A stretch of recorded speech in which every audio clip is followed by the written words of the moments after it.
नमस्कार. गोष्ट तिचीमध्ये आपणा सर्वांचं स्वागत. अलकाताई म्हणजेच मंदाताई एक अतिशय हुशार, हरहुन्नरी, उत्साही, स्पष्टवक्त्या, नीटनेटक्या, शिस्तीच्या, खिलाडू वृत्तीच्या आणि कलाकारसुद्धा असं व्यक्तिमत्व तुम्हाला नक्कीच भावलं असणार.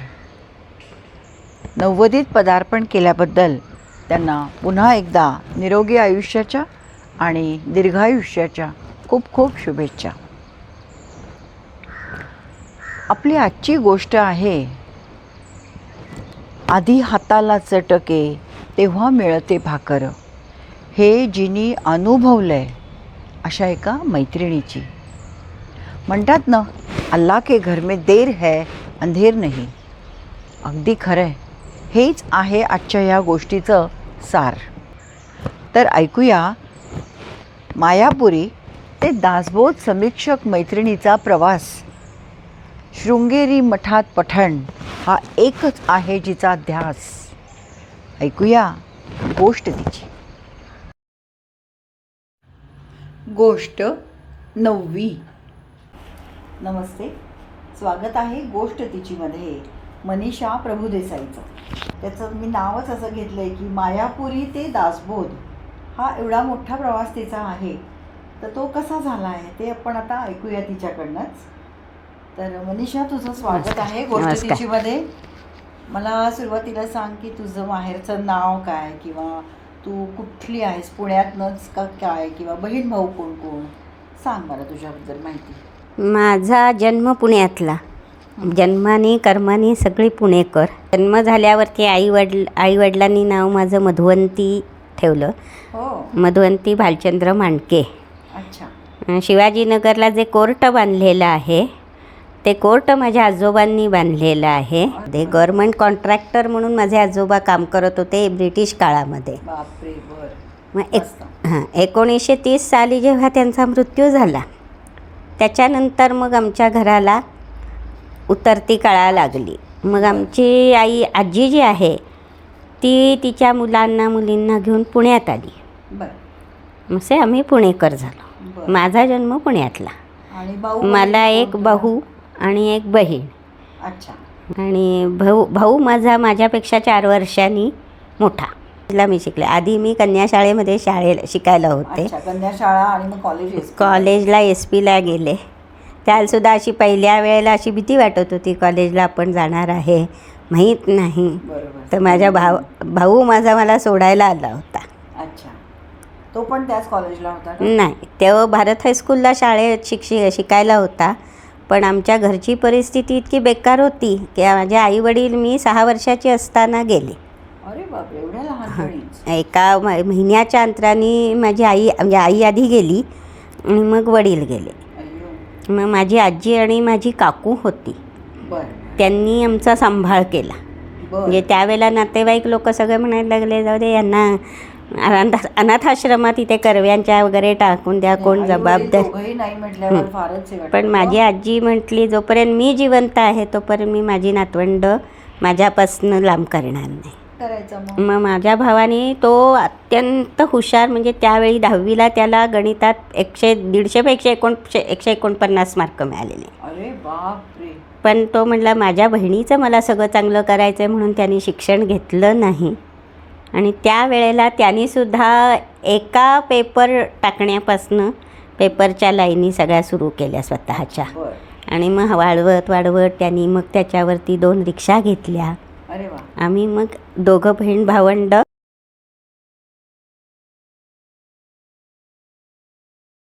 आणि पेपर टाकायचा तेव्हा तू मला सांगितलं होतं मायापुरीचा किस्सा. त्यावेळेला पेपर ऐकायला आवडेल. त्यावेळेला काय झालं, तो पेपर टाकायचा ना तर मग मॅगझिन्स यायचे, स्टारडस्ट किंवा विचित्र विश्व, की जे सिनेमाच्या या अनुषंगाने मायापुरी ही त्यावेळेला खूप प्रसिद्ध होतं. सगळ्या कलाकारांचे इंटरव्ह्यूज, पिक्चर्स हे खाली त्यांचे पत्ते वगैरे. तर तो 4:30-5ला पेपर घेऊन आला की मला उठवायचा, की मला तिकडे म्हणायचं तू उठ. त्यावेळेला मला लहानपणी अजूनही मला निकनेम बाळी आहे. हो. माहेर. तर बाळे उठ, तुला मी मायापुरी आणली आहे, आज तुझ्यासाठी ठेवतो, उद्या मला गिरायकाला द्यायची. बर बर. आजच्या दिवसात सगळी वाचून काढ. मग तू एका दिवसात हो, मायापुरीचा मग काय फंटा विचारू पाडायचीस? नको. म्हणजे गणिताच्या अभ्यासाला तो उठवायचा तेव्हा मी झोपायची, पण मी मायापुरी मात्र उठून सगळी वाचायची. अच्छा, आता अशी सुरुवात आहे तिची मायापुरीपासूनची. हां, मग त्यावेळेला असायचं अमिताभचा इंटरव्ह्यू, अरे तो झूला राहतो, मग आपण मुंबईला गेलो की त्याचं घर बघूया. हां. फार मायापुरी. तुझं शिक्षणानंतर मग तू नोकरी वगैरे केली का लगेच? नाही, लग्न वगैरे माझ्या झालं? भावाने मला सांगितलं की माझ्या बहिणीने कुठे नोकरी केलेली मला नाही आवडणार. हं, हं. मी आहे समर्थ तिला पोसणारा. एकच बहीण आहे मला, म्हणजे मोठी बहिणीचं लग्न होऊन वगैरे ती गेली होती. हां. आणि पण मग लगेच लग्नच तुझं केलं का काय? नाही, त्याचं लग्न आधी केलं. बर बर. त्याचं सगळं लग्न मी लावून दिलं. अरे बापरे. बर. वयाच्या 18व्या वर्षीचा एवढी मोठी एक्सपिरियन्स. जबाबदारी हो, लग्नाची म्हणा, लहान बहीण वयात. भावंड आम्ही, म्हणजे आम्ही ते एकमेकांना म्हणजे तुझं लग्न अरेंज मॅरेज आहे? Arrange marriage. अच्छा बर. पण मग कुणाच्या ओळखीतनं वगैरे हां, असं तर ते झालं? कोण भाऊजाईनी आमच्या बरोबर. नाव नाही, ते नोंदवलं ओळखीतच होतं, वाढवत होती तिथनं ती आलं होतं. लग्न. म्हणजे मला पहिल्यांदा बघितल्यावर तर वाटलं होतं की नाही, हा माणूस काही आपल्या पठडीतला नाही आहे, कारण ते खूप उंच आहेत हो बरोबर. आणि मी अशी तू बुटकी. छोटी आहेस. हो. आणि त्यावेळेला मी काही आत्ता जशी आहे तसं काय आपण आवरून सावरून राहणार, त्यावेळेला एवढं हे प्रकारच नव्हते. बरं. तुझं लग्न भाऊजाईनी स्थळ आणलं आणि मग त्यांच्याशी तुझं लग्न झालं. हो. मग सासरी तुझ्या कोण कोण होतं? जॉईंट फॅमिली होती का? नाही, आम्ही दोघंच. दोघंच राहत होते आणि पुण्यातच? नाही, ते राहायला लोक वाघलीत होते. त्यांनी खडकवासलेला जॉबला होते. CWPRSची क्रेडिट सोसायटी आहे, बर तिथे ते कॅश विभागामध्ये कामाला होते. बर. आणि त्यांनी तिथे एक खोली घेतली. जून 1987 साली आम्ही आमचा तिकडे संसार मांडला. तुला मुलं बघली काय आहे? दोन मुलं मला. पहिली मुलगी मोठी मानसी माझी, अच्छा. आणि धाकटा मुलगा मंगेश.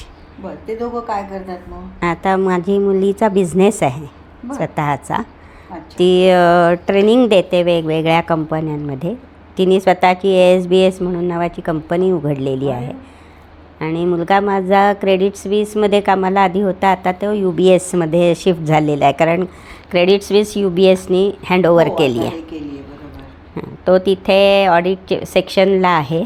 बर बर. आणि त्याला तिथे खराडीला जॉब आहे त्याचा. अच्छा. त्याचं लग्न झालं आहे, बरं. माझ्या मुलीचं लग्न झालं आहे.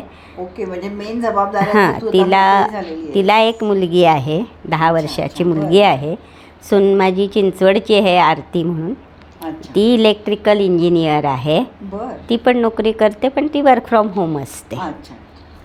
आणि मग तू नोकरी तर नाही केली म्हणालीस? नाही. पण मग तू काय केलं सुरुवातीला लग्न झालं? लग्न झाल्यानंतर 1-1.5 वर्ष, 2.5 वर्ष तर मी शांत बसले घरी. हां. लग्नाच्या आधी मी माझ्या भाऊ माझा कलेक्शन करत होता पेपरचं बिझनेसच्या बरोबर. तो रिक्षाही चालवायचा. हां. आणि प्लस त्याने म्हणला की आपल्याला अजून वाढवायचं आहे, आपण त्याचाही मुलं झाली, हे झालं, संसार वाढला, इन्कम वाढवायच्या दृष्टीने मी कलेक्शनची एजन्सी घेतो, त्याला मिळत होत्या डेली कलेक्शनच्या, हो बरोबर. त्या घेतल्या. तर तो मग मी सकाळी कॉलेजला जायची. त्याने एजन्सी घेतल्यावर पहिलं 2 पिरियड मी कॉलेज करायची आणि मग मी जवळजवळ 1:30 वाजेस्तोवर सायकल मारून कलेक्शन त्याचं करत होते. हो भावाचं. अशामुळे माझा तो डेली कलेक्शनची संपर्क आला.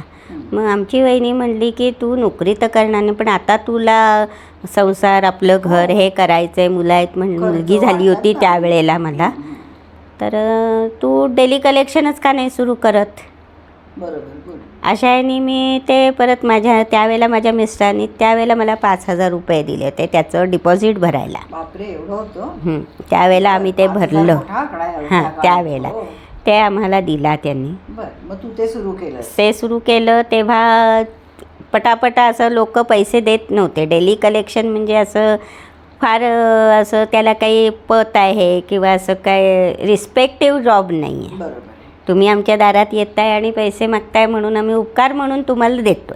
बरं. आणि मी तर संपूर्ण खेडेगावात करत होते. हो, त्या साईडला करत हां, होती. खडकवासला, नांदेड फाटा, नंतर डोंज्याला. पण मग लोक द्यायची तुला पैसे? हो. का? सुरुवातीला ज्या दिवशी मी कलेक्शनची एजन्सी घेतली, आणि दुसऱ्या दिवशी विचारायला गेले तर बरेच लोक नाहीच म्हटले, आम्हाला नाही उघडायचं. म्हणजे ती कन्सेप्टच खेडेगावात माहीत नाही नव्हती. बरोबर आहे, हो ना.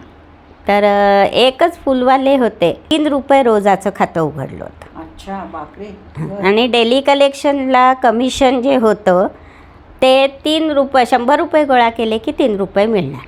अरे बाप. मी महिनाभर 90च रुपये गोळा केले आणि त्याचं कमिशन मला 3 रुपये त्यावेळेला मिळालं होतं. बापरे. आणि 90 रुपयाला 3 रुपये मिळाले. हां, म्हणजे आणि त्यावेळेला बसला मला जवळजवळ 1 रुपया 35 पैसे तिकीट होतं खडकवासला ते भिकारदास मारुती. हां, आणि जायला 1 रुपया 35 पैसे, यायला 1 रुपया 35 पैसे, असं म्हणजे हे 2 रोज रुपये तुला 2 रुपये 70 सत्ते मी माझ्या म्हणजे आमची खरं त्यावेळेला सुरुवात केली तर तेवढं हे नसतानासुद्धा मी ते तेवढे पैसे खर्च केले. मग हळूहळू 100 वाढले, मग 200 वाढले, असं करत करत करत करत माझं मग मात्र म्हणजे जवळजवळ 50-60 खातेदार झाले. बरोबर. मग लोकांना असा विश्वास बसायला लागला आणि मग बँकवाली बाई हां, असं ओळखायला लागले सगळे. ओळखायला लागले. मग लोक घरी येऊन खातं उघडायचे काही वेळेला. मग मोठे मोठे म्हणजे आणि एक मग रोज बँकेत जाऊन भरणा रोज करायचा. खडकवासल्यावरनं रोज पुण्यामध्ये यायचं. बापरे. त्याच्यानंतर शनिपारापाशी भाजीवाल्या आहेत सगळ्या, हो, त्या धायरीच्या आहेत, त्या बायका माझ्याकडे कलेक्शन द्यायच्या.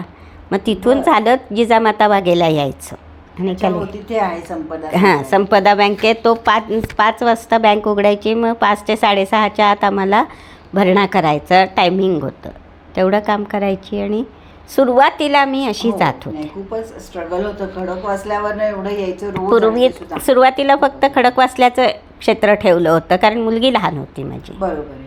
अजून मग तू पण काही साईड बिझनेस केला का? नंतर मग मग मला स्वतःला कॅटरिंगची, स्वयंपाक करण्याची बेसिक म्हणजे मला करून खायला घालण्याची आवड खूप आहे. अच्छा.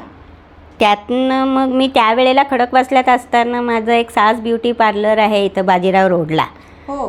त्या माझ्याकडे दिवाकर मॅडम होत्या. त्यांनी मला सांगितलं की तुम्ही एवढं करता तर मला शंकरपाळ्या करून द्याल का.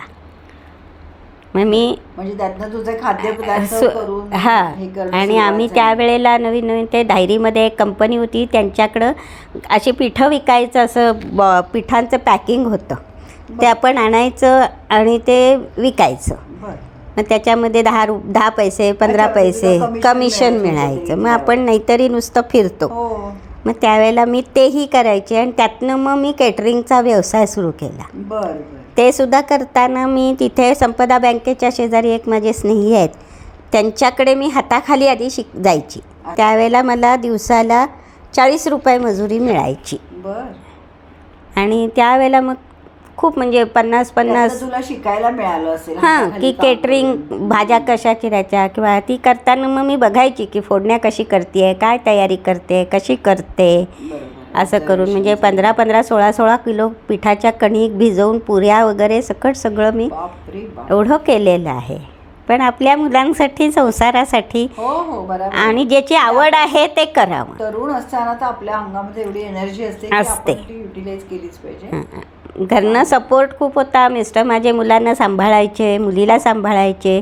माझ्या आजूबाजूचे खेडेगावातल्या आमच्या शेजारी जे होते ते म्हणायचे देसाई काकी म्हणतात तिकडे, काकी तुम्ही जा, आम्ही मानसीला बघतो. अरे वा, म्हणजे चांगले होते सगळे. सगळ्यांनी माझ्या म्हणजे माझ्या बिनधास्त बाहेर पडू शकते. बिनधास्त बाहेर पडायची. आणि तू इथे सिंहगड रोडला पोळ्या किंवा हां, स्वयंपाक तेच ते पण केटरिंग करायचीस. करताना मग लक्षात आलं की आपल्याला एवढं आता मुलांचे शिक्षण वाढणं, दुसरा मुलगा झाला, मग त्यांचे आजारपणं, त्यांचे शिक्षण हे करायचं म्हणलं तर मिस्टरांची पगार तेवढा नव्हता. मग आपलं भागणार कसं, मुलांचं होणार कसं सगळं. मग करता करता करता मग मी स्वयंपाकाचं घ्यायला लागले. बरोबर. मग मी इकडे माझ्या ओळखीतनं असे एक जणांनी मला सांगितलं यांना पोळ्यांना बाई पाहिजे, सकाळी 6:30ला पाहिजे म्हणे. बापरे, एवढ्या सकाळी. हो, 4ला मी उठायची, पोळी भाजी करायची, 5:30ला मानसीला उठवून आम्ही तिची 6:05ला ती रेणुका स्वरूपला त्यावेळेला पुणे विद्यार्थीगृहाला त्यावेळेला शाळेला होती. बर, बापरे. मग आम्ही 6 वाजता दोघी मैले की बाहेर पडायचो. हो, घेऊन. बरोबर. हां, आणि मग ती जायची पुढे बसनी एकटी तू इथे मी उतरायची इथे.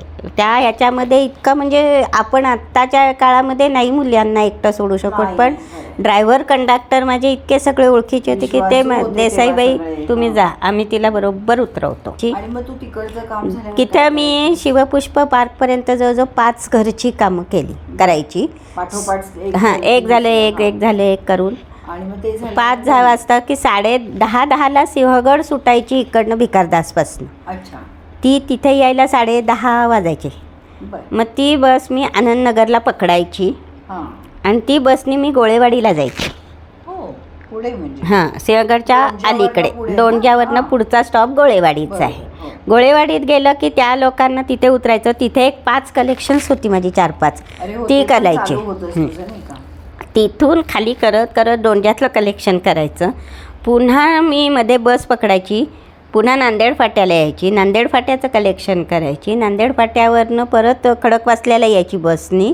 सगळं ते मी असं गणित बसवलं होतं, म्हणजे मुंबईचे तुला लोकलवाले सगळं कसे ठरलेलं बसवतात हं. तसं माझं तर रुटीन डेली ठरलेलं होतं की लोक मला बघितल्यावर ड्रायव्हर लोक पण बस थांबवायचे. बरोबर. असं करून मी 1:15ला घरी यायची. भरणा लिहिणं, कॅश मोजणं, बँकेची सगळी तयारी करून 15-20 मिनटं पडले की 3-5ला परत सिंहगड पकडायची. बर. मग पुण्यात यायचं. मग त्या भिकारदास मग सारसबागेपाशी बस स्टॉप आला इकडे. हं. तिथून शनिपारापर्यंत चालत जायचं, तिथलं कलेक्शन करायचं, तिथून चालत परत बँकेत जायचं, कलेक्शन करायचं. त्याच्यानंतर मी एका मेसमध्ये रोजच्या पोळ्या लाटून द्यायची. अरे बापरे, म्हणजे संध्याकाळचं पण तुझं हो, हे काम संध्याकाळचं पण होतं. बरं. मग जवळजवळ कधी 77, कधी 72, कधी 80 अशा पोळ्या लाटायची त्यावेळेला. त्या तिथे त्यांना लाटून द्यायच्या. आणि मग पुन्हा 8ला हां 7:45पर्यंत त्या झाल्याच पाहिजेत पोळ्या. 7:45ला निघायचं, चालत चालत यायचं. 8:20पर्यंत सारसबागेला यायचं. हं. 8:30ला शेवटची सिंहगड होती. रोज एवढं करणं, चालणं, जाणं येणं, तिची तब्येत सांगतेच आहे की ते तिला छान आत्ता मिळतंय टॉनिक तेव्हाचं. आपण हल्लीच्या मुलांच्या ह्याच्याप्रमाणे म्हणाल तर ते काय फिटबीटचं घड्याळ लावून 10,000 स्टेप्स वगैरे करायचे असतात. मला वाटतं हिच्या 10 काय 15,000 पण त्या काळात झाल्या असतील. 20 ते 25 किलोमीटर रोज चालत होते मी. My आणि God. 250-300 पोळ्या त्यावेळेला दिवसभरात आणि घरातलं करायची. सगळं करून हां, 8:00-4:00 आमच्याकडे बाई नाही कशाला. हो, नाही, मग खरंच जशी great माझी आहे. मुलगी मोठी झाली तसं तिने आई दुपारी मी कपडे धुईन मला सांग, घरातलं. आता तुझं हे शेड्यूल असताना मग तुम्ही नंतर इकडे कर्वेनगर हां, माझे दीर इथं राहतात. आणि मग इथे तू केटरिंगचं कॅटरिंग सुरू केलं, पोळ्या द्या. मग इथून मी त्या हॉटेलला पोळ्या द्यायचं सुरू केलं. ओ बर, त्या तरी किती लागायच्या? रोजच्या 500 पोळ्या आम्ही लाटायचो. रोज 500 पोळ्या? बाप रे. आणि त्यात माझी जी दोंड्यावरनं जशी एक मी आले तशी एक माझी शेजारीण आली वैशाली म्हणून. अच्छा. तिने मला खरोखरी आजकालच्या काळात असं मिळणार नाही, पण 500 पोळ्या लाटायला ती तेवढी मदत करताना ती एकही रुपया मी तिला कधी पगार दिला नाही. तरी ती माझ्यासाठी करायची प्रेम. हां, तिला मी इथं आणलं पुण्यामध्ये की तू ये भाड्याने राहा इथे, मुलांची शिक्षणं होतील, हे होईल, अशा याने तिचं चांगलं व्हावं अशा याने तिला आणलं. ह्याला स्मरून तिने मला तेवढ्या याला मदत केली. आता हे सगळं चालू असताना मला एक कळलं नाही आहे, तू अचानक या अध्यात्माकडे कशी वळली? मनीषाची गंमत म्हणजे तुम्ही ऐकाल तर थक्क व्हाल. त्या परीक्षा दिल्यात, एवढं लेखन केलंय, तिचं अक्षर पण अतिशय सुरेख आहे, तर तू तिकडे ह्या साईडला कशी काय वळलीस? 2009 साली योगासनांची चौकशी करायला म्हणून आम्ही गेलो होतो. तिथे मी गीता संथा वर्गाची पाटी वाचली. बरं. ते भगवद्गीता संथा म्हणजे आणि फुकट आहे, मग आपण कसं करायचं असं करता करता मी त्या गीतेची संथा घ्यायला लागले. त्यात मला आवड निर्माण झाली. तिथे एक जणीने स्वतःचं गीता धर्ममंडळाच्या 3 परीक्षा आहेत. बरं. गीताव्रती, ज्ञानेश्वरी, प्रबोध आणि तुकाराम गाथा. अच्छा. तर त्यांनी त्यांचं ते पास झालेल्याचं सर्टिफिकेट आणून दाखवलं की मी गीताव्रती झाले म्हणून.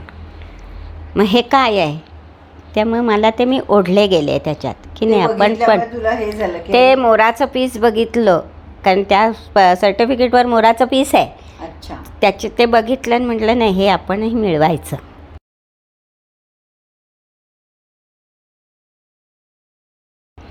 मग त्याच्यामध्ये त्यांची अट होती की संथा पूर्ण झाल्याशिवाय तुम्ही परीक्षा नाही द्यायच्या.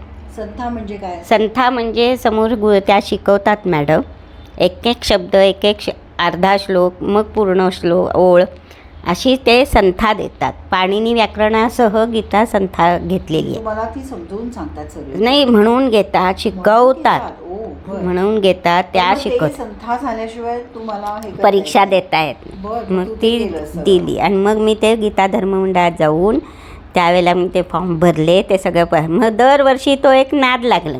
यावर्षी प्रबोध झालं, मग दुसऱ्या वर्षी ज्ञानेश म्हणजे गीतावृत्ती झाली, प्रबोध झालं, मग गाथा झाली, मग तो एक नाद लागला. आणि मग रामदास स्वामींनी सांगितल्याप्रमाणे दिसा माझे काहीतरी लिहित जावे, तसं काहीतरी आपल्याला हे पाहिजे. तसं करता करता करता मग मी दासबोधाच्या 3 परीक्षा दिल्या. सज्जनगडच्या मनोबोध विशारद ही त्यांची मोठी परीक्षा आहे, ती पण दिली.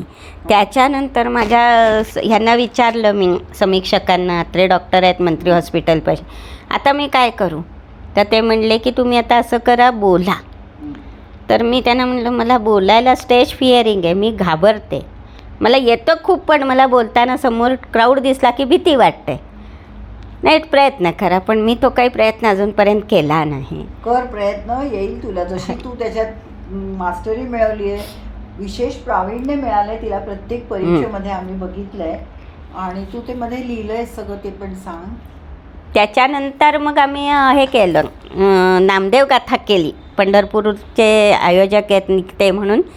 त्याच्यामध्ये माझ्या स्वाध्यायाला फर्स्ट प्राईज मिळून 500 रुपयाचं मला बक्षीसही मिळालं. मी पोथी केली आहे नामदेव गाथेची, पोथी स्वरूपात नामदेव.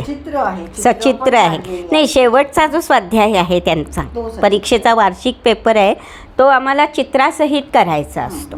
तो केला, त्याला मला पहिलं बक्षीस मिळून 500 रुपये त्यावेळेला मिळाले. नंतर मी समग्र एकनाथ औरंगाबादचा 6 वर्षाचा अभ्यासक्रम आहे, तो पूर्ण करत आणला, तो पूर्ण केला. त्याच्यात मला सगळ्यात भावलेलं म्हणजे रुक्मिणी स्वयंवर. अरे वा. हे रुक्मिणी स्वयंवर वाचताना करताना मला असं वाटायचं जसं आपल्या पूर्वी पिक्चर बघायला गेलं की ती हिरोईन म्हणजे आपणच आहोत, तसं ते रुक्मिणी म्हणजे खरंच आपणच आहोत. अनुभूती मिळाली. हां, मग मी त्याच्यामध्ये खूप समरसून केलं, त्याची पण मी पोथी तयार केली. असं मी करत करत करत मग मला ते म्हणले की औरंगाबादचे लोक म्हणले का तर तुमचा अभ्यासक्रम पूर्ण झाला, मग तुम्ही समीक्षक पण. तर म्हणलं मी तर आत्ताच परीक्षा दिली, मला काय येणार समीक्षण करायला? आपण एखाद्याच्या चुका काढायच्या किंवा त्यांना चांगलं म्हणायचं, त्याची योग्यता आपल्याजवळ पाहिजे. मी अजून त्या योग्यतेला नाही आहे. तरी पण नाही म्हणले तुम्ही करा. 3 जण माझ्याकडे पाठवले. त्यांनी बघितलं असेल की तुला तेवढं नक्कीच नॉलेज आहे म्हणून तुला समीक्षक केलंय. आणि आता मला सांग, समीक्षक झाल्यावर मला असं कळलं की तुझ्यापेक्षा उच्च शिक्षित म्हणजे सायन्स PhD वगैरे असलेली लोक तुझी स्टुडंट्स येतात. तर तुला कसं वाटतं ते? त्या ज्या आहेत पहिल्या ज्या माझ्याकडे आल्या, कुंदाताई वाडेकर म्हणून ज्या आल्या, त्यांनी माझ्याकडे पहिला पेपर पाठवला तपासायला. तर मी माझ्या समीक्षकांना विचारायला गेले की याच्यावर आता मी हे कसं काय त्यांना एरिया. तर ते म्हणे तुम्हाला जे खटकतं ते तुम्ही सांगा, स्पष्ट लिहा, हे असं असं समीक्षण करा. आता मी त्यांचं 3-4 वर्ष झाले समीक्षण करते आहे. त्या स्वतः नागपूरला कॉलेजमध्ये सायन्सच्या प्रोफेसर होत्या. PhD डॉक्टर कुंदा वाडेकर आहे, जवळजवळ 70 वर्षाच्या आहेत त्या. आणि त्या मला नमस्कार करतात तेव्हा मला खूपच भारावल्यासारखं होतं. मी त्यांना म्हणते नाही, आपण वारकरी संघाचे आहोत, मौली म्हणा आणि नमस्कार नका करू, मी तुमच्यापेक्षा खूपच लहान आहे. तर त्या म्हणतात नाही, तुम्ही गुरुतुल्य आहात. आणि मग त्यांचं समीक्षण मी करते आहे. अजून 2 जणी आहेत. मी कल्पना करूनच मला इतकं छान वाटलं त्या दिवशी ऐकल्यावर. हां, आणि त्यांचं करते आहे. आता अजून मला पुढच्या वर्षी ते म्हणले अजून तुम्हाला आहे अभ्यासार्थी वाढवून देणार आहे. आता माझा दासबोधाचा माझा संपर्क सुटला होता. 3च परीक्षा आणि मनोबोध केल्यानंतर मग मला दासबोधाची ओढ लागली. मग दासबोधाच्या मी त्याच्यासाठी चाफळला 5 दिवसाचं शिबिर अटेंड केलं.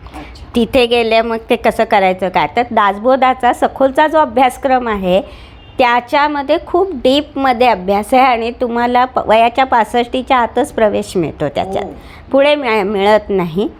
200 समासावर आधारित त्यांचा अभ्यासक्रम आहे, 1 ते 100 आणि मग पुढे 101 ते 200 असा.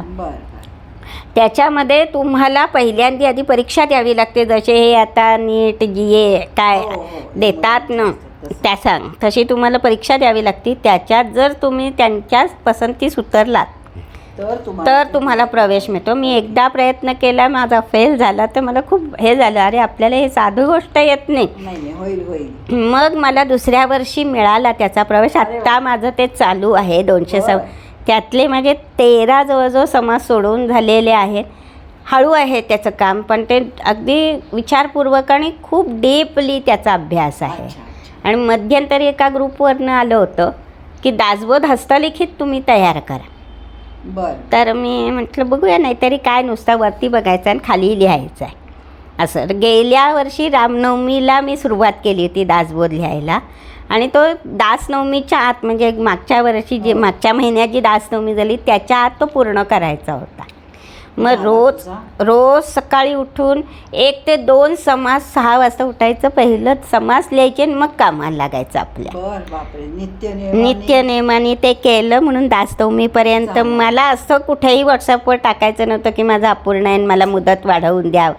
ते नाही, आपण घेतलं हाती घ्याल ते तडीच नाही, ते पूर्ण करायचं. तसं मी ते पूर्ण केलं. मग त्याचं मला सर्टिफिकेट व्हॉट्सॲपवर आलेलं आहे, त्याची प्रिंट काढायची आहे. 7,751 ओव्यांचा दासबोध लिहिला. नाही, खूपच छान. एवढं मोठ्या ह्याच्यात लिहिलंच. म्हणजे आजपर्यंतचा जो प्रवास झाला आहे हा सगळाच, माझ्या पूर्वीपासून मी म्हटलं तसं दासबोधापर्यंत, तर ह्याच्यात तुला काही असा आनंदाचा क्षण, आनंदाच्या गोष्टी काही आठवत आहेत का सांगण्यासारख्या? आनंदाच्या गोष्टी माझ्या आयुष्यात तशा फार कमी आल्या, पण त्यातल्या त्यात संस्मरणीय म्हणजे माझी 2ही मुलं यांनी स्वतः कमाई नोकऱ्या करून, म्हणजे मुलगी माझी MPM आहे, BCom झाली, तिने नंतर MPMचा कोर्स केला नारळकर इन्स्टिट्यूटमधनं. स्वतःच्या पायावर, की जी डोक्यावरनं हंडे वाहत होती पाण्याचे, तिने स्वतःच्या पायावर उभं राहून तिने तो MPMचा हे केला. नंतर तिने वेगवेगळे जॉब केले आणि नंतर म्हणले आई मला नोकरी नाही करायची, म्हणून तिने 6 वर्षापूर्वी स्वतःची कंपनी उघडली. आता तिची स्वतःची कंपनी आहे. आणि मुलगा माझा 10वीपर्यंत, पहिल्या वर्षी पहिलीला तर तो ओरडतच आला होता, आई मी नापास झालो. मी म्हटलं अरे असं सांगायचं नसतं, इनोसंट असतात. हां. तर तो म्हटलं मग त्यात काय झालं. तो मुलगा माझा 10वीपर्यंतच्या आधी, म्हणजे 9वीपर्यंत अभ्यासाला यथातथाच होता, पास व्हायचा. पण असं आहे, पण 10वी नंतर जेव्हा आम्ही इथे AJ ॲव्हेन्यूला कर्वेनगरमध्ये शिफ्ट झालो दिरांबरोबर राहायला, त्यावेळेला त्यांनी खाली जी मुलं बघितली की त्याला हे कळलं की नाही शिक्षण हे सर्वार्थाने आपल्याजवळ पाहिजे. तेव्हा त्यांनी ठरवलं. मग 10वीपासनं जे तो विथ डिस्टिंक्शन झाला, त्याने कॉलेजलासुद्धा संपूर्ण त्यांनी त्याचं शिक्षण, दंताळे, पाटणकर खाऊवाले, पेपर टाकले, दूध टाकले, ज्यांच्याकडं कामं करून नंतर टेक महिंद्रामध्ये फायटरशिप केली की कॉलेजही करता आलं पाहिजे, आणि फायटरशिप केली की पैसे जास्त मिळायचे. असं करत करत करत त्यांनी स्वतःचं MBA केलं पूर्ण. त्याच्यातही तो एका डिस्टिंक्शनमध्येच पास झाला MBAला सुद्धा. म्हणजे मला आत्ता जेव्हा मी ऐकते की 10,000 रुपये पुस्तकांचे, 70,000 रुपये क्लासचे, असं म्हणलं, तो म्हणला हो पूर्ण आयुष्याचं शिक्षण माझं 10,000चं नाही आहे.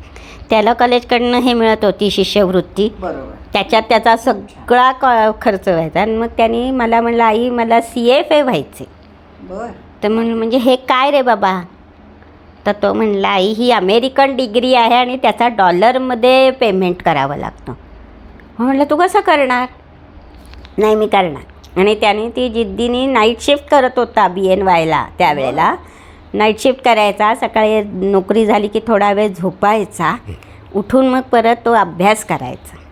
असं करून त्यांनी 1च मार्क कमी पडला त्याला CFAच्या डिस्टिंक्शनला.